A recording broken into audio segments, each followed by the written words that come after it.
औज़ुबिल्लाहिमिनश्शैतानिर्रजीम बिस्मिल्लाहिर्रहमानिर्रहीम। अस्सलाम वालेकुम viewers, welcome to the food chef Nadia. तो आज यहाँ पे हम बनाने लगे हैं बहुत ही मज़ेदार किस्म की शवारमा चिली सॉस की रेसिपी मैं आपके साथ शेयर करने लगी हूँ, जो कि आपको बहुत अच्छी लगेगी और आप देख के हैरान हो जाएंगे। ये इतनी आसान है और इतनी मज़ेदार होती है ये। तो मैं आज आपके साथ शवारमा पर जो चिली सॉस लगती है उसकी रियल रेसिपी आपके साथ शेयर करने लगी हूँ। तो चले, इसके लिए यहाँ पे हमने लिया है 25 ग्राम हमने लिया है रेड चिली। आप चाहे तो स्मॉल वाली बटर चिली भी यूज कर सकते हैं, लेकिन ये असल में इसी ही चिली से बनती है, लंबी वाली चिली से, जिसे मैंने वार्म वाटर में 1 घंटा पहले सोक करके रख दिया था। तो चले जग में ये डालते हैं सबसे पहले हम। तो सबसे पहले हम अपने मिक्सी में डालेंगे भिगी हुई रेड चिली।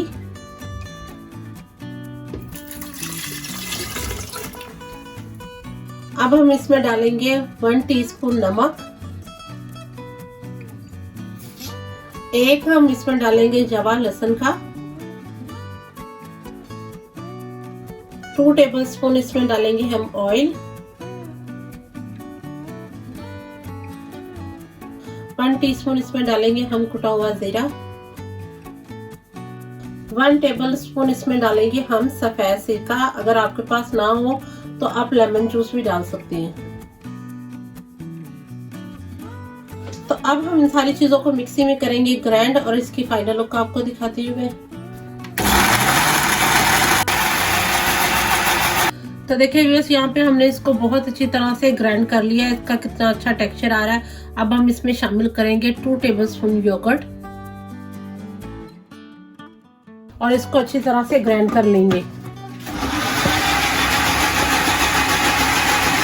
तो देखिए हमारी कितनी अच्छी स्मूथ सी shawarma red chilli sauce ready है। तो योगर्ट डालने से इसमें बड़ी अच्छी सी थिकनेस भी आई है और इसका जो तीखापन था वो काफी हद तक कम हुआ है। तो देखिए ये आज हमने यहाँ पे बनाई है बहुत ही मजेदार किस्म की शवारमा रेड चिली सॉस बनाई है। आई होप आपको ये बहुत अच्छी लगेगी। आप भी इसमें योगर्ट जरूर शामिल कीजिएगा, क्योंकि योगर्ट से इसका थोड़ा तीखापन कम हो जाएगा और ये बहुत अच्छी स्मूथ टेक्सचर की बनेगी। आई होप आपको ये मेरी वीडियो बहुत अच्छी लगेगी। इंशाल्लाह मैं नेक्स्ट वीडियो में इसकी वाइट सॉस, इस शवारमा, वो भी सब आपके रेसिपी आपके साथ शेयर करूंगी। तो मिलते हैं न्यू वीडियो में न्यू रेसिपीज के साथ। अल्लाह हाफिज।